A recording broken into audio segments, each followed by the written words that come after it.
הגמלאות.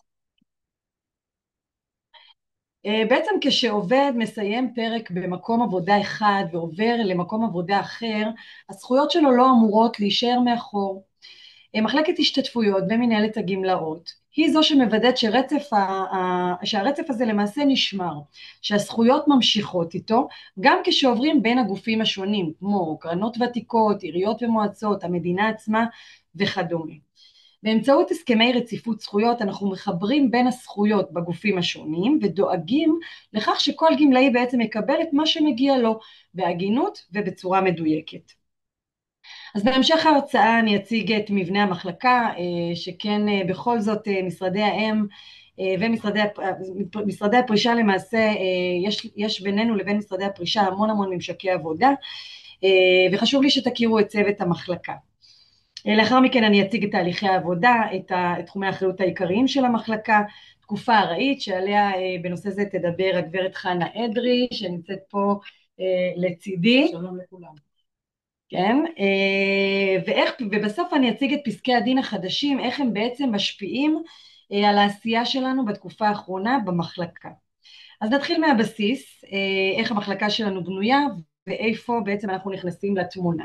אז כמו שהצגתי את עצמי קודם לכן, שמי יפית אברהם, אני מנהלת המחלקה, משה אביחיל הוא הסגן שהצטרף אלינו לא מזמן למחלקה, רעות זכריה ושירן אליעקב הם הרפרנטיות פנסיה, שכר ופנסיה שלנו פה במחלקה, הגברת חנה אדרי שניהלה את המחלקה מעל 40 שנה וחזרה אלינו כגמלאית ותיקה, שמשמשת לנו כיועצת במחלקה, שני סטודנטים לכלכלה וחשבונאות, צבי ושלמה, וחדווה פלא שהיא יועצת חיצונית שלנו במחלקה. אז אחרי שהכרנו את מבנה המחלקה, כדי להבין את העשייה שלנו באמת, כדאי להסתכל על 4 תחומים עיקריים, תחומי אחריות מרכזיים אצלנו במחלקה, שם מתרחש עיקר העבודה שלנו מול הגופים השונים, והם אלו שמרכיבים בעצם את עיקר העשייה שלנו במחלקה. אז הנושא הראשון הוא בעצם הסכמי רציפות, יישום הסכמי רציפות, זה הנושא העיקרי שעליו המחלקה שלנו אמונה, בהמשך אני כמובן יעמיק ויציג את הסכמי הרציפות, שארי גמלאים בהסכמי רציפות, גמלאי שהיה זכאי להשתתפות כגמלאי פעיל, יש לו ובמידה ויש לו שארים הם מקבלים את ההשתתפות כשארים, הכנת שכר בתיקי השתתפות המדינה לגוף, מה זה אומר? במקרים בהם, אני תכף אציג את המקרים האלה, במקרים בהם המדינה בעצם משתתפת לגופים השונים בקצבה, אז אנחנו צריכים להכין שכר בתיקים האלה כדי לדעת מאיזה שכר אנחנו משתתפים. ותקופה ארעית שעל הנושא הזה כמו שאמרתי חנה תדבר בהמשך.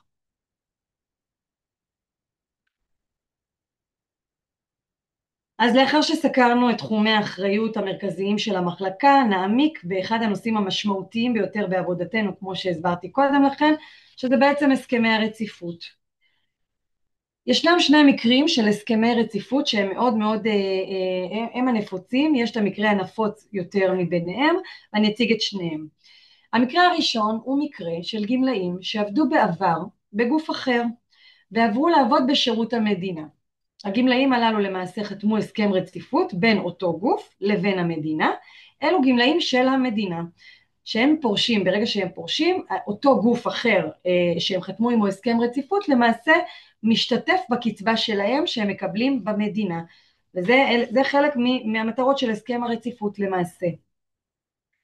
המקרה ההפוך הוא מקרה בו גמלאים שעבדו בעבר במדינה, צברו שם זכויות ועברו לעבוד בגוף אחר, באחד מהגופים השונים, והוא חתם הסכם רציפות בין המדינה לאותו גוף.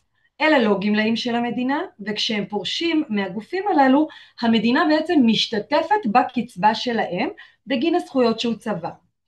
כשאני אומרת גוף אחר, אני מתכוונת לקרנות ותיקות, שזה קרנות עמיתים, קרן גלעד, מרכז השלטון המקומי, מועצות ועיריות, וגופים מתוקצבים שונים כמו אוניברסיטה, כמו טכניון, כמו הסוכנות היהודית וכדומה.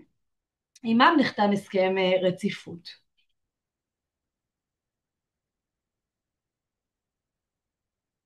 כאן אני אצלול ואדבר על תנאים לחתימה, ליישום הסכם רציפות, ואני ממש ממש אשמח לתשומת לבכם פה, במיוחד בתחומים האלה שמדברים על התנאים להחלת הסכם רציפות, מהו הסכם רציפות תקין, ולמה אני אומרת? כיוון שלא פעם מגיעים אלינו באמת למנהלת, למחלקה, הסכמי רציפות שלא תמיד עונים על כל התנאים המצטברים להחלתו, ולכן פה אני צריכה את ההקשבה ותשומת הלב. אז הסכם רציפות, וזה התנאי המרכזי, בעצם נחתם עם עובד שהוא פעיל, הוא צריך להיחתם טרם הפרישה, שזה מאוד מאוד חשוב, עם עובד שהוא פעיל ורק עבור תקופה שהיא לא תקופה ארעית, כלומר תקופה שהיא במסגרת הסכם הרציפות, שהוא עבד בגופים השונים. עובד שקיבל פיצויי פיטורים לא זכאי להסכם רציפות.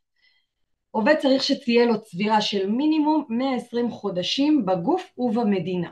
מה זה אומר? אם למשל במדינה הוא צבר 70 חודשים ובגוף 30 חודשים, שזה פחות מ10 שנים, זה 100 חודשים, הוא לא זכאי לחתום על הסכם רציפות. אין לו את המינימום צבירה. בהשתתפות המדינה לקרנות, שאנחנו משתתפים לקרנות, שהוא לא פורש שלנו למעשה, יכולה להיות הפסקה של עד 5 שנים. מה זה אומר? אם למשל גמלאי עבד במדינה וסיים לעבוד במדינה בשנת 1990, ואז עבר לעבוד בגוף, נגיד בקרן הפנסיה מבטחים, דוגמה, ב-1996. יש לנו הפסקה של מעבר ל5 שנים, ולכן הוא לא זכאי לחתום על הסכם רציפות. בהשתתפות ממרכז השלטון המקומי ולהפך למרכז השלטון המקומי, שזה בעצם עיריות ומועצות, יכולה להיות הפסקה של עד 3 שנים. כמו שיש תנאים לחתימה על הסכם רציפות, יש תנאים מצטברים לביטול הסכם רציפות, שאני אדגיש פה ואומר שהביטול ההסכם נעשה רק בידי נציבות שירות המדינה ובאישור נציבות שירות המדינה. אז יש את 4 התנאים הללו שהם תנאים מצטברים, כמו שאמרתי, הסכם נחתם לפני אוקטובר 2003, לא יתאפשר ביטוח לאחר קרות אירוע מזכה, למשל אדם שחתם על הסכם ולאחר מכן יצא בנכות, לא יוכל לאחר מכן לבטל את הסכם הרציפות, פרישה מהמדינה ולא מהקרן, וסיבת הביטול היא עקב שינוי שיטת החישוב בקרן. אז אלה הם בעצם התנאים המצטברים לחתימה על הסכם רציפות ולביטול הסכם הרציפות. כעת אחרי שהבנו באמת מהו הסכם רציפות, מהם התנאים להחלתו, אנחנו נצלול אל תוך תהליכי העבודה שלנו במחלקה. תהליכי העבודה של מחלקת השתתפויות. ואיפה באמת אנחנו נכנסים לתמונה בעת תהליך פרישתו של הגמלאי. אז אני אתחיל במקרה הראשון והנפוץ יותר, שדיברתי עליו קודם לכן, שבעצם מדובר בגמלאים שעבדו בעבר בגוף אחר, באחד הגופים כמו שפירטתי אותם קודם, ועברו לעבוד בשירות המדינה. אז אלה הם גמלאים של המדינה. אז בעצם המחלקה הראשונה שהגמלאי פוגש הוא מחלקת מיצוי זכויות. מחלקת מיצוי זכויות בעצם אמורה להוציא לגמלאי אישור גמלאות על כלל הזכויות שהוא צבר במדינה. מחלקת תשלומים במקביל קובעת את השכר הקובע במדינה, שממנו ישולמו אחוזי הקצבה במדינה, ולאחר שיצא אישור גמלאות לגמלאי, שהוא יודע כמה הוא מקבל במדינה ומה הוא מקבל במדינה, במידה ויש לו הסכם רציפות, פה אנחנו נכנסים לתמונה. כאשר הגמלאי בעצם חתם על הסכם רציפות, אנחנו אלה שאמורים לטפל, אנחנו בודקים את תקינות הסכם הרציפות, ממש בהתאם לתנאים שדיברתי עליהם בשקף הקודם. ברגע שהסכם הרציפות תקין ועובר והכל בסדר, אנחנו בעצם פונים לגוף בהתאם לזכאות. מה זה אומר בהתאם לזכאות? לכל גוף יש גיל פרישה תקנוני שונה, למשל עיריות ומועצות משתתפות החל מגיל 60 אצל נשים וגברים. הקרנות הוותיקות, קרנות עמיתים, משתתפות אצל גברים מגיל 67 ואצל נשים מגיל 64 בהתאמה לשנת הלידה. אז יכול להיות מצב שגמלאי פרש מהמדינה בגיל 61 וזה גבר, ואנחנו לא נפנה לקרן וחתם על הסכם רציפות עם קרן מבטחים, אנחנו לא נפנה לקרן עד להגיעו לגיל פרישה תקנונית, כלומר בגיל 67 וכן הלאה. אז אנחנו פונים לגוף בבקשת השתתפות, אנחנו אומרים להם תראו הגמלאי הזה פרש, מגיע לגיל פרישה תקנוני בחודש כזה או אחר, ואנחנו מבקשים את ההשתתפות שלכם בגינו. אותו גוף שולח אלינו תשובת השתתפות, כאשר התשובת השתתפות כוללת בתוכה אחוזי קצבה שנצברו בגוף, למשל עבד 2 באותו גוף, אז מגיעים לו 4%. שכר קובע שממנו משתתף הגוף, למשל 10,000 שקלים, 4% מתוך 10,000 שקלים. תקופות העסקה באותו גוף, חלקיות משרה, אם קיימת, ופירוט מעסיקים. כל הדברים הללו מסייעים לנו בחישוב התיק לאחר מכן. רק אני אומר מילה קטנה לגבי שכר קובע. אני מזכירה שבקרנות עמיתים השכר קובע ברוב המקרים, זה תלוי בזכאות, הם בוחנים את הזכאות לכך כמובן, אבל ברוב המקרים השכר הקובע הוא שכר לפי פסק דין קוריצקי, שזה הפך להיות אחד מיתרונות הסכם הרציפות בעצם מול הקרנות. זה לגבי פסק דין קוריצקי. לאחר שמגיעה אלינו תשובת השתתפות שבאמת כוללת את כל הנתונים הללו, אנחנו מעבירים את התיק לחישוב, צוות המחלקה בעצם מחשב את התיק, וכשאני אומרת חישוב התיק אני מדברת על 3, יש כמובן המון חישובים, אבל יש 3 חישובים עיקריים בתיק. חישוב ראשון, בדיקה ראשונה יותר נכון, זה עובר 70. כל גמלאי זכאי לקבל עד 70% מהשכר הקובע הגבוה. לכן ברגע שהוא עובר, חוצה את ה-70% הללו, אנחנו עושים פעולות על מנת להתכנס ל-70% הללו שלא יעבור אותם. אם זה הפחתה מהקרנות לפעמים מהמדינה, מהעיריות וכדומה, על מנת שיתכנס ל-70% מהשכר הקובע הגבוה.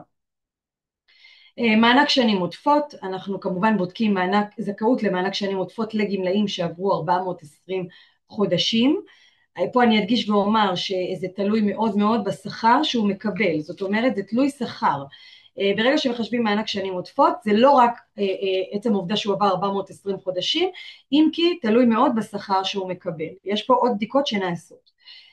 ותקופה חופפת, גמלאי יכול לקבל עד 2% מהשכר הקובע הגבוה לשנה, עד 2% לשנה מהשכר הקובע הגבוה, ולכן בעצם גם פה אנחנו עושים פעולות של הפחתת קצבה וכדומה, על מנת שאותו גמלאי יתכנס ל2% מהשכר הקובע הגבוה. מזכירה שמדובר פה בשני גופים, לפעמים גם יותר, ולכן יש פה פעולות שנעשות על מנת שבאמת נאכוף את כל הסעיפים הללו בחוק הגמלאות. לאחר שהתיק עבר חישוב, הוא עובר, הצגתי לכם קודם את צוות המחלקה, אז הוא עובר חישוב של צוות המחלקה, בדיקה נוספת של התיק, ולאחר מכן הוצאת מכתב החלטה חתום, ולאחר שמכתב ההחלטה יוצא ונחתם במערכת הפרישה שלנו, הוא עובר ממשק למערכת התשלומים. שם בעצם אנחנו מבצעים המון בקרות, לראות ולבדוק שהתשלומים עברו כמו שצריך, והכל נעשה בצורה הוגנת ומדויקת, והגמלאי באמת קיבל את כל הזכויות שמגיעות לו. אז זה למעשה תהליך העבודה במקרה בו הגמלאי הוא פורש של המדינה, ואותם גופים משתתפים בקצבתו במדינה. כעת אני אעבור למקרה הפוך. אז המקרה ההפוך, כמו שהסברתי קודם, זה גמלאים שעבדו בעבר בשירות המדינה, צברו זכויות בשירות המדינה, ועברו לעבוד באחד מהגופים האחרים. אז במקרה הזה אני חייבת להדגיש, ואני באמת שמה על זה דגש מאוד גדול, אין לנו שום נתון במערכת לגבי הגמלאים הללו. אנחנו לא יודעים האם הם זכאים להסכם רציפות, מה הם הזכויות שהוא צבר במדינה, אנחנו לא יודעים שום דבר לגביהם, כיוון שהם לא עולים אצלנו במערכות. אז בעצם פה במקרה הזה אנחנו לא יוזמים, אלא מגיבים לגופים שמבקשים מאיתנו, שפונים אלינו בבקשת השתתפות. בקשת ההשתתפות חייבת לכלול הסכם רציפות שהוא תקין ועונה על כל התנאים שדיברנו קודם. אז מה בעצם התהליך, איך הוא ממשיך מכאן? אנחנו בודקים שהסכם הרציפות תקין, once הסכם הרציפות היה תקין, ממשיכים בתהליך. הדבר הראשון שאנחנו עושים זה שליחת מכתב דרישת מסמכים מהגמלאי. ומה זה אומר? במכתב הזה בעצם הגמלאי נדרש להציג בפנינו תלוש שכר אחרון במדינה, ערב המעבר, כמו שאמרתי קודם, נניח סיים באוגוסט 1990, אנחנו חייבים את התלוש שכר של אוגוסט 1990, לא לפני ולא אחרי. ותלוש שכר אחרון, שהוא תלוש הפרישה בעצם, מערב הפרישה, מהגוף ממנו הוא פרש. אז שני התלושים הללו מתבקשים מהגמלאי בעצם. במקביל, אנחנו פונים אליכם, משרדי הפרישה, בבקשה לפרטי שירות חתומים, תקופות עבודה חתומות במדינה, ובהזדמנות זאת אני אבקש גם, אנחנו גם נוסיף את זה למיילים שלנו בדרישה, גם לגבי תלוש שכר אחרון במדינה, זה מאוד מאוד מאוד יעזור לנו לתהליך ולקדם את יישום הסכם הרציפות והטיפול בתיק, שתשלחו אלינו במקביל גם תלוש שכר אחרון במדינה, במידה וקיים כמובן. אז פרטי שירות חתומים, תלוש שכר אחרון במדינה, אלה הנתונים שאנחנו בדרך כלל צריכים ממשרדי הפרישה, במקרים כאלה של השתתפות המדינה לגוף. לאחר מכן אנחנו עוברים לשלב בניית שכר קובע במדינה. ופה באמת אני רוצה קצת להתעכב, שתבינו את המשמעות, זה בעצם אחד היתרונות של הסכם רציפות, במקרה הזה בו המדינה משתתפת לקצבה של הגמלאי. אז פה בעצם אנחנו מקדמים את הגמלאי הזה לשיא הדירוג דרגה וותק, כפי שהם מופיעים בהסכם הרציפות, ואם קיימים תלושים אז גם כפי שהם מופיעים בתלושים. אנחנו מקדמים אותו לשיא דירוג דרגה וותק, וכמובן לוקחים, ופה היתרון באמת שהוא ישלח לנו את תלושי השכר, לוקחים תוספות פנסיוניות רלוונטיות במידת הצורך לאותו שכר קובע במדינה. אגב, אם הוא לא ממציא את התלושים, אז אנחנו נשענים רק על הסכם הרציפות שיש ברשותנו, זאת אומרת, רק על דירוג דרגה וותק, וללא תוספות פנסיוניות, וזה קצת חבל עבורו, בהרבה מקרים זה חבל, לכן אנחנו כן מעודדים גמלאים להמציא לנו את התלושים הללו. אז בעצם בנינו שכר קובע, נניח שיצא לנו שכר קובע לאחר הקידום של הגמלאי לשיא הדירוג דרגה וותק, נניח שיצא לנו 10,000 שקלים במדינה. אנחנו נשתתף מהשכר הזה במדינה, ובתנאי שלא יעלה על השכר בגוף המשתתף. אז דוגמה, יצא 10,000 שקלים, ובגוף המשתתף השכר הוא 9,000 שקלים, אני אשתתף מהשכר של 9,000 שקלים בגוף המשתתף. אם יצא לי שכר של 10,000 שקלים במדינה, ובגוף המשתתף 11,000 שקלים, אז אני אשתתף מהשכר במדינה, שקידמתי אותו לשיא הדירוג דרגה וותק, כמו שאמרתי קודם, ל10,000 שקלים. אני אשתתף מ10,000 שקלים, אז זאת הדוגמה, אני מקווה שזה ברור. לאחר מכן התיק עובר בעצם חישוב, ממש באותו אופן שהסברתי עליו קודם לכן, חישוב השתתפות המדינה בקצבה על ידי צוות המחלקה, עובר בדיקה והוצאת מכתב החלטה. פה אנחנו לא מעבירים את התיק למערכת התשלומים, מאחר, וכמו שאמרתי, זה לא גמלאי של המדינה, לא אנחנו אחראים על התשלום בתלוש, ולכן התיק הזה עובר לטיפול מחלקת הכנסות וגבייה בראשותה של הגברת נעמה באואר, היא בעצם משלמת את הסכומים שנקבעו, סכום ההשתתפות שנקבע, מענקים לעתים אם צריך במידת הצורך, ומעבירה אותם לגופים הרלוונטיים.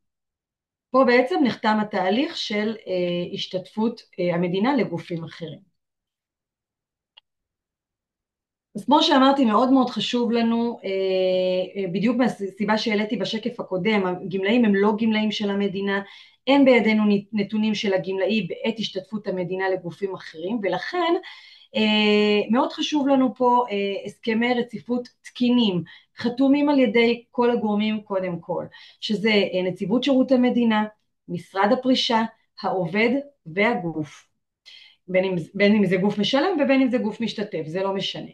ההסכם צריך להיות קריא וברור, על מנת שבאמת נוכל לדלות את הנתונים מתוך ההסכם ולהשתמש בזה לתהליך ההשתתפות. וההסכם צריך לכלול את כל הנתונים הנדרשים, שזה תקופות עבודה, חלקיות משרה אם קיימת במדינה, דירוג, דרגה וותק. עכשיו אני אראה לכם דוגמה של הסכם רציפות, שהוא הסכם הרציפות העדכני נכון להיום, והנפוץ ביותר שיוצא לנו להתקל בו. ולמעשה אתם יכולים לראות פה שההסכם בנוי מארבעה חלקים. החלק הראשון בעצם מוקדש לחתימת העובד, פה אנחנו רואים אגב במקרה הזה שהעובד הזה בוטח במבטחים, בקרן הפנסיה מבטחים, עבר לעבוד במשרד החינוך, אוקיי? לכן פה במקרה הזה מבטחים משתתפת למשרד החינוך, פה הגמלאי בעצם ממלא את הפרטים שלו, את תעודת זהות וכולי, וחתימת העובד. עובד, לא גמלאי, עובד, כי אמרתי שהוא חייב לחתום טרם הפרישה. החלק השני הוא החלק שלכם, של משרדי הפרישה, שאותו אמורים למלא. אם יש פרטי שירות מאוד ברורים וחתומים, החלק הזה לא חייב למלא. יש את החלק הזה שהוא החלק שדיברתי עליו קודם לכן, דירוג, דרגה, ותק, שרצוי למלא אותו בצורה ברורה ובאמת תקינה. והחלק הזה של החתימה, של חתימת המשרד. החלק השלישי הוא החלק של הגוף, בין אם הוא משתתף, בין אם הוא הגוף המשלם, זה החלק של הגוף. עליו הגוף חותם, והחלק האחרון הוא החלק של נציבות שירות המדינה, שעליו הנציבות חותמת, ובכך בעצם מאשרת את הסכם הרציפות. כעת נעבור לנושא התקופה הארעית, עליו תדבר הגברת חנה אדרי. בבקשה חנה.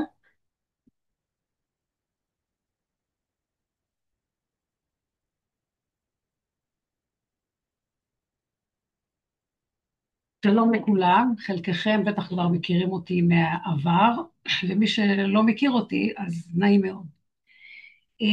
אני רוצה רק להדגיש שההרצאה של יפית, מה שהיא דיברה קודם, ומה שאני אדבר כרגע, סליחה, אנחנו מדברים על פנסיה תקציבית בלבד. לגבי התקופה הארעית, אנחנו מדברים על עובדים שהחלו את עבודתם בשירות המדינה כעובדים ארעיים או בתקופת חוזה ועד לקבלת כתב מינוי. התקופה הארעית, אנחנו מדברים כאן על תקופה שלפני אפריל 83 ואחרי אפריל 83. התקופה שלפני אפריל 83, עובדים יכלו לגשת לקרן ולמשוך את הכספים מהקרן, ואז התקופה הזאת לא מזכה. לעומת זה, עובדים יכלו גם להעביר את הכספים למדינה, ואז התקופה הזו תירשם בפרטי שירות כנרכש. אני חייבת להדגיש שאנחנו צריך לדאוג להעביר את הכספים כל עוד העובד עובד. אם מישהו ירצה להעביר את זה יום אחד הפרישה, זה לא ניתן. אז אנא בבקשה שימו לב לנושא הזה. נעבור לתקופה של אחרי אפריל 83. אחרי אפריל 83, ביום 24 ליוני 83, נחתם הסכם ביטוח עובדים ארעיים, שהוא קובע שהחל מראשון לאפריל 83, עובדים ארעיים ובתקופת חוזה, יעברו להיות, שמועסקים בשירות המדינה, יעברו להיות במעמד ארעי, והצטרפו כחברים בקרן על פי התקנות בקרן. הכספים שנמצאים בקרן שהופרשו יקפאו וחושבו בהתאם אחר כך להסכמי רציפות. בשונה לפני אפריל 83, ששם אמרנו שעובד יכול למשוך את הכספים, אחרי אפריל 83 עובד לא יכול למשוך את הכספים מהקרן. אני רק רוצה להבהיר שגם בתקופה ארעית, התקופה תילקח כמו בתקופת קביעות, כלומר, אם עובד עבד במדינה בתקופה ארעית שנתיים, ואחר כך המשיך בקביעות 20 שנה, אז כל ה-22 יחשבו לו לפי תקופה ארעית. התקופה הארעית משולמת כמו תקופת קביעות, בהתאם למשכורת הקובעת האחרונה במדינה. עכשיו אנחנו נדבר על הטיפול בתקופה ארעית. הטיפול בתקופה ארעית גם מתחלק לשניים, ולפי סעיף פרישה. כל מי שפרש מהמדינה בפרישה מוקדמת, מסיבת בריאות, מסיבת הקפאה או פרישה מרצון, האחריות היא בטיפול משרדי האם. המשרד אמור לפני הפרישה לדאוג להעברת הכספים למדינה, ואז התקופה תירשם כנרכש. עכשיו שימו לב, זאת הזדמנות טובה להגיד, אנחנו אומרים את זה כמה פעמים ונגיד את זה שוב. בבקשה, עם מסמכי הפרישה, אנא תשתדלו להעביר לנו את האסמכתה שהכספים עברו למדינה. הדבר יעזור לנו מאוד. למה, באיזה סיבה אנחנו מבקשים את זה?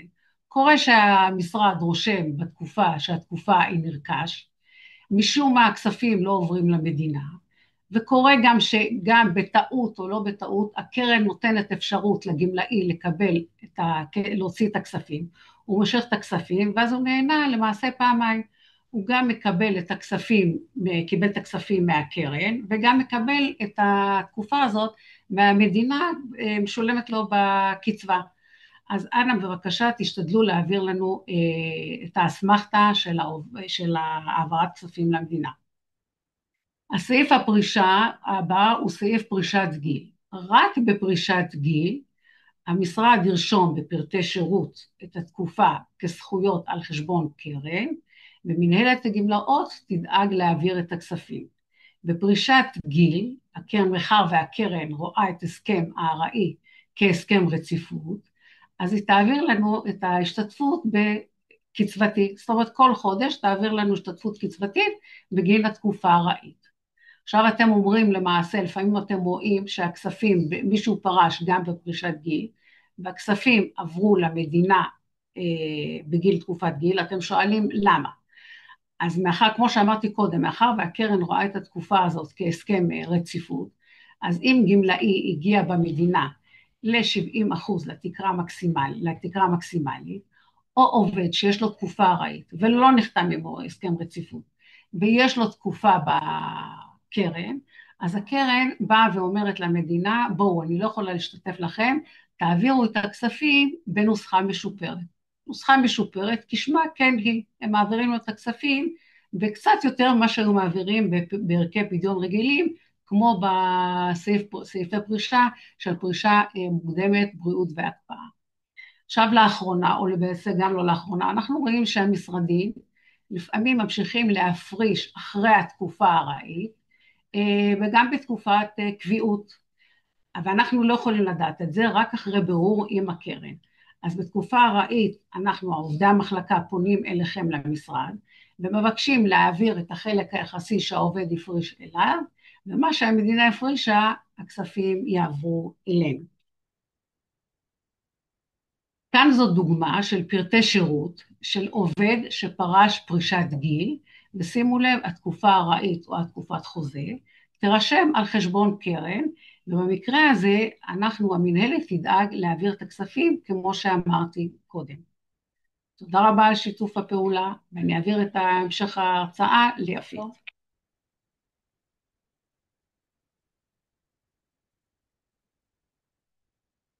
תודה רבה לחנה אדרי, שהסבירה באמת על תקופה ארעית בצורה מדויקת. מי שיש לו שאלות על תקופה ארעית, אנחנו נשמח גם לענות, כי אני יודעת שזה נושא ככה שמעורר את כל משרדי הפרישה, ומסקרן תמיד מחדש, אז אנחנו נשמח לשאלות.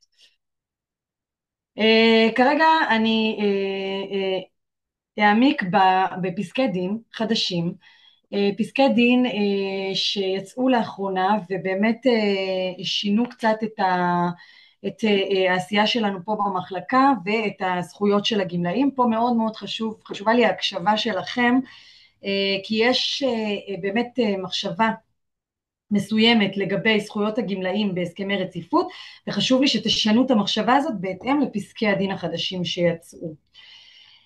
אז הפסק דין הראשון והעיקרי שאני רוצה לדבר עליו הוא פסק דין סידי. פסק דין זה דן למעשה בסעיף 9 להסכם הרציפות בשיעור מרבי. מה זה שיעור קצבה מרבי? שיעור קצבה מרבי הוא הקצבה המקסימלית שגמלאי יכול לקבל. כלומר, אם למשל בדוגמה, אני אתחיל ואפתח בדוגמה, זה 70% מהמשכורת הקובעת הגבוהה, זוהי קצבה מקסימלית, 70% מהמשכורת הקובעת הגבוהה. ולמה אני אומרת הגבוהה? כי בהשתתפויות יש, כמו שאמרתי, שכר מדינה, שכר קרן, לפעמים אפילו יותר, אז 70% מהמשכורת הקובעת הגבוהה. אז בעבר, עד לפסק דין סידי למעשה, הקרנות היו משתתפות עד לתקרה של 70%, ללא התייחסות לשכר ולחלקיות משרה. ובדוגמה שאני אביא עכשיו, הדוגמה, כדי לפשט יותר את הנושא הזה, בחרתי דווקא בדוגמה שהיא ללא חלקיות משרה, כלומר בדוגמה הזאת החלקיות משרה היא 100%, ובמצב של חלקיות משרה הגמלאי אפילו נפגע יותר. אז פה בדוגמה שלנו, התקרה של הגמלאי הזה צבר 65% במדינה, 65% זה קצבה, משכר של 10,000 שקלים. כלומר, בפועל במדינה, הגמלאי הזה מקבל 6,500 שקלים קצבה. התקרה המקסימלית שלו היא 7,000 שקלים. הגמלאי הזה יכול לקבל עד 7,000 שקלים מכלל הגופים ומהמדינה. 10,000 כפול 70% זה 7,000 שקלים, וזה המקסימום, זה בדיוק השיעור המרבי. בקרן במקביל, הגמלאי הזה צבר 10%, אוקיי? עבד 5 שנים, צבר 10%, משכר של 6,000 שקלים בקרן, כלומר, הצבירה שלו היא 600 שקלים השתתפות חודשית. אז אני חוזרת לקצבה במדינה. קצבה במדינה היא 6,500, התקרה היא 7,000 שקלים. זאת אומרת שלגמלאי הזה חסרים עוד 500 שקלים, זה הפער, על מנת להגיע לתקרה המקסימלית. עד לפסק הדין, פסק דין סידי, הקרן השלימה ל-70% ללא התייחסות לשכר. מה זה אומר? אם הוא צבר במדינה 65%, הקרן תשתתף ב5% נוספים, שמגיעים ל-70%, כפול 6,000 שקלים, זאת אומרת ההשתתפות שלה הייתה עד לפסק הדין 300 שקלים. מה יוצא מזה? שהגמלאי מקבל במדינה 6,500 שקלים, ועוד 300 שקלים, ביחד זה 6,800, ואמרנו שהוא יכול להגיע עד 7,000, אז מה יוצא מזה? שזה חסר לנו פה 200 שקלים, הוא מקבל בחסר 200 שקלים. בחישוב החדש של הקרנות מאז פסק הדין, הקרן תשתתף בהשלמה לתקרה המקסימלית, על מנת שהגמלאי לא ייפגע בהתחשבות בחלקיות משרה, ובשכר כמובן, בשכר הגבוה. אז בהמשך לדוגמה הקודמת, אמרנו שחסרים לגמלאים 500 שקלים, הוא צבר בקרן 600 שקלים, אז הקרן במקרה הזה תשתתף בכל ה-500 שקלים, על מנת שהוא יגיע לתקרה המקסימלית, ו100 שקלים נוספים יישארו בקרן. אם יש למישהו שאלות, אני אשמח לענות אחר כך, אני יודעת שהנושא הזה טיפה מורכב, אבל חשוב לי מאוד שתדעו בגדול שהקרנות היום משלימות לקצבה המקסימלית, אוקיי? ל-70% מהשכר הקובע הגבוה, שהוא בדרך כלל גם השכר במדינה במקרים הללו. פה העליתי ככה איזשהו תרשים כללי כזה, שתוכלו לראות את הפערים. אז 7,000 שקלים זוהי הקצבה המקסימלית, לאחר מכן, לפני יישום פסק דין סידי, היה לנו 6,500 במדינה, גם פה יש 6,500 במדינה, לפני כן הקרן השתתפה ב-300 בלבד, זאת אומרת רואים פה את הפער הקטן הזה עד לקצבה המקסימלית, ולאחר מכן, לאחר פסק הדין, הקרן השתתפה בכל ה-500 שקלים, ואנחנו רואים אישור קו עם הקצבה המקסימלית. פסק דין נוסף ומאוד מאוד חשוב ומשמעותי שיצא בשנת 2019, זה פסק דין הנוגע לתשלום מענק יובל בגין חלק השתתפות מרכז השלטון המקומי, ואני אסביר. גמלאים שצברו מעל 25 שנים במדינה ובעירייה, אני אדגיש פה רק שהפסק דין הזה נוגע רק להשתתפות שמשתתפים לנו מרכז השלטון המקומי, כלומר עיריות ומועצות בלבד.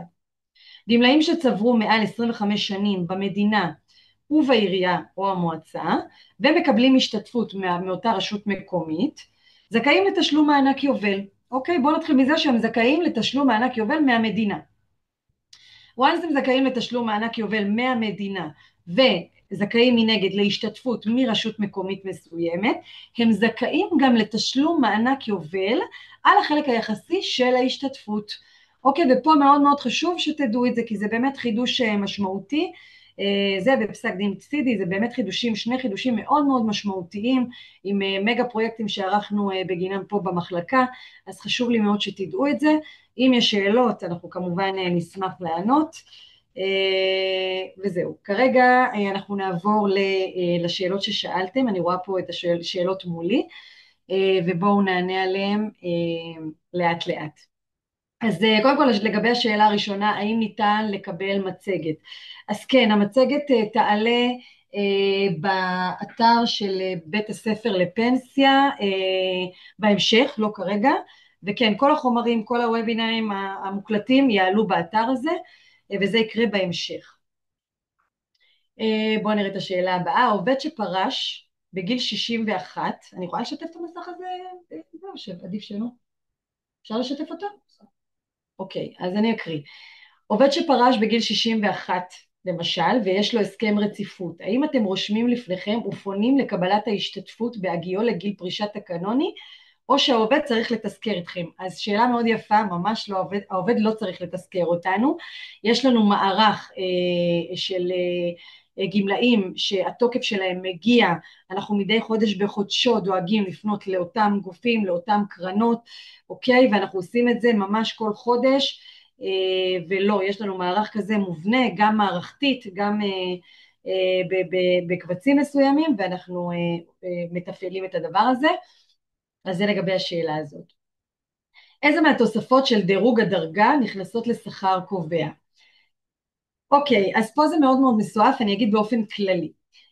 תוספות, בעצם יש תוספות שהן תוספות של השכלה, ויש תוספות שהן תוספות תפקיד ותוספות השכלה. אז תוספות כמו למשל גמולי השתלמות, כפל תואר, כל מיני תוספות כאלה, הן תוספות שהן מגיעות שאנחנו לוקחים אותן בחשבון. יש תוספות שהן תלויי תפקיד שאנחנו לא תמיד ילקחו בחשבון, הן מאוד מאוד תלוי אם קיבלו אותם ערב המעבר, לא קיבלו אותם ערב המעבר, זה מאוד תלוי וזה מאוד, זאת אומרת כל מקרה פה הוא לגופו. אז זה נושא מאוד מאוד מסועף, אני רק יכולה להגיד שיש תוספות מסוימות שבאמת התקבלו ולא נכנסות כי לא התקבלו ערב המעבר. לדוגמה, תוספת חינוך כיתה. אם הוא קיבל ערב המעבר, הוא יקבל. לא קיבל ערב המעבר, לא ייכנס. גם ניהול, כן, גם ניהול, אותו דבר. גמול ניהול. איזה מהתוספות, לא, מה יש לעשות במצב של פטירת עובד בזמן השירות עבור תקופה ארעית בשירות? חנה בבקשה. אז גם כאן, כמו שהחתמנו את העובד שפורש, גם השאירים צריכים לחתום על טופס העברת כספים למדינה, והכספים יעברו למדינה ויזכו גם את השאירים באותה תקופה. לגבי השאלה הנוספת שגם מדברת על פטירה חס ושלום, זה גם על חשבון הקרן, כמובן, זה בדיוק כמו תקופה ארעית, שאירים, הקפאה, פרישה מוקדמת, כמו שאמרתי קודם, בריאות, התקופה ארעית תעבור למדינה.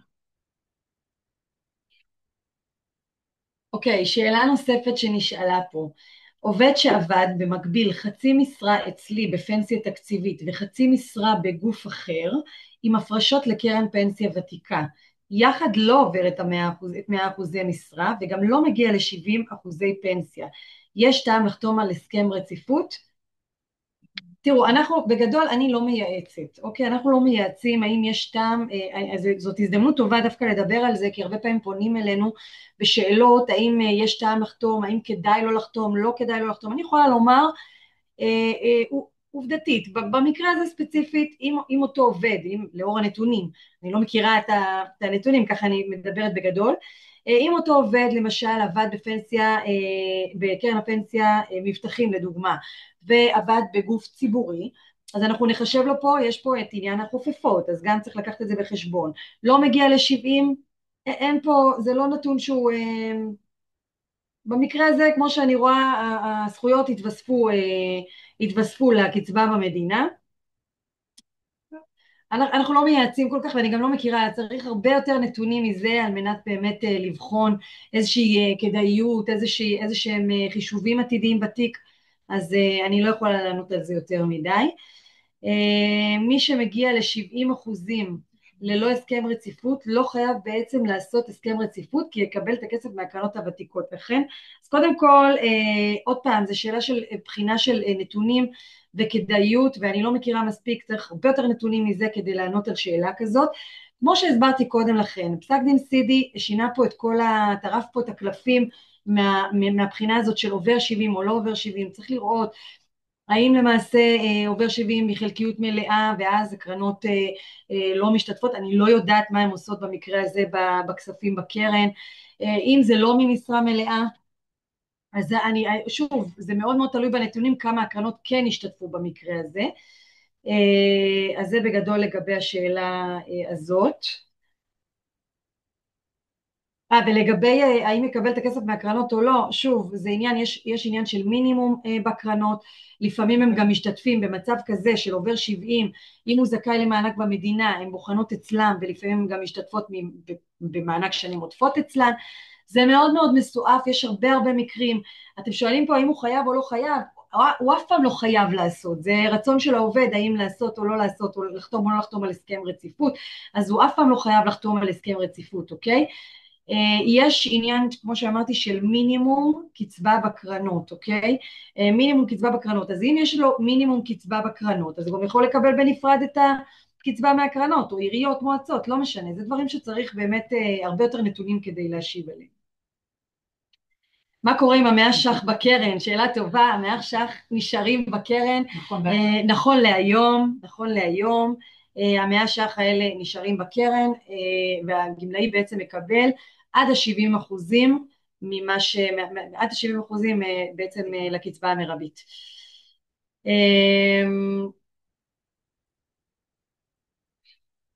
בואו נראה, כשיש למשרדים שאלה בנושא פנסיה תקציבית, מי הגורם שאפשר לפנות, מה המייל שלכם? רק שנייה, תנו לי לבדוק את העניין הזה. כמובן יש את המייל שלי, הפרטי שלי, שאתם יכולים לפנות אליי בשאלות, מי שרוצה לרשום מוזמן לרשום אותו, ואני אשמח לענות על שאלות באמצעות המייל. המייל שלי הוא יפית, y-a-f-i-t, יפית, אב, a-v, strudelmof.gov.il, זה המייל שלי ואנחנו נעלה אותו גם במצגת, אנחנו נעלה במצגת שתעלה בהמשך. בואו נראה מה עוד יש לנו פה. עובד קבוע בחלקיות משרה, שעבד גם באמצעות קרן מחקרים או אגודה לבריאות הציבור בחלקיות נוספת בה הופרשו כספים לקרן פנסיה ותיקה. האם ניתן לבצע הסכם רציפות? בוודאי שניתן לבצע הסכם רציפות, בהינתן כמובן אם הוא זכאי לחתום על הסכם רציפות, אבל בוודאי. זה לא כל כך משנה הנתון של איפה הוא בוטח בקרן הפנסיה, אז בוודאי שהוא יכול לחתום. כמובן שיש פה עניין שהגופים, אני אסביר, יש פה עניין של הגופים שהוא מבוטח בהם, מבוטח בקרן הפנסיה, למשל קרן אגודה לבריאות הציבור, היא לא קרן ציבורית, אז פה אנחנו מתייחסים לזה קצת שונה בחישוב התיק, זה נורא תלוי האם הגופים הם ציבוריים, האם הם לא ציבוריים, זה מאוד מאוד תלוי, אבל בוודאי שהוא רשאי לחתום על הסכם רציפות, בהינתן כמובן הזכאות שלו, כן. אם יש עוד שאלות אני אשמח לענות, במידה ולא, תדעו שהמצגת תעלה בהמשך, וזה המייל שלי למי שרוצה לשאול שאלות, אני חוזרת על המייל שוב, יפית, אב, strudelmof.gov.il. שמחתי מאוד להיות פה, תודה רבה על ההשתתפות שלכם, תודה לחנה אדרי, תודה רבה לכולם. נתנה את החלק שלה בהרצאה, תודה רבה. תודה רבה לכן, היה ממש מעולה, ותודה רבה לכל מי שהצטרף אלינו. אנחנו מקווים ככה שבאמת יפית וחנה ענו ככה על כל השאלות, ולגבי המצגת אנחנו נעלה אותה באתר של בית הספר לפנסיה, ואנחנו כמובן נפרסם לכם. אז תודה רבה לכל המשתתפים, ושיהיה לנו שבוע טוב. תודה יפית וחנה. בשמחה, תודה רבה והמשך שבוע נעים.